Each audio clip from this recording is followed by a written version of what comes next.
Glass in the windows. I know, look how beautiful this is. So it has like that detached, open kind of cover for a garage. But then they have a garage.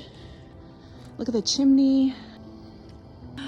The view with the water and the mountains. Oh, that's beautiful. And it has a little letter. Oh, and it works still.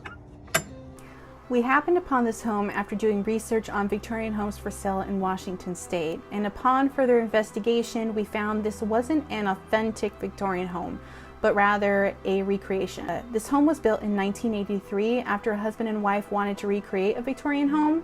The wife was an art collector, and the Victorian details are authentic to the period, like stained glass and interior fixtures. It's a 3-bedroom and 3-bath and listed for $1 million. There was an extension built onto the house to where the back looks more modern because the gentleman got older and needed to stay on one level. The neighbor to this home actually was the builder on the home and gave us the insight to this beautiful recreation.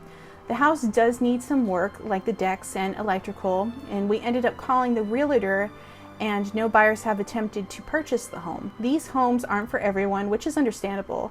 At the staggering price of, unfortunately, $1 million, we have to pass on this beautiful home, but one day my husband and I do hope to buy a Victorian home and reno it. And here's hoping that day comes this year in 2023. So my mantra is going to go as such: I am lucky and things will go my way. Beautiful.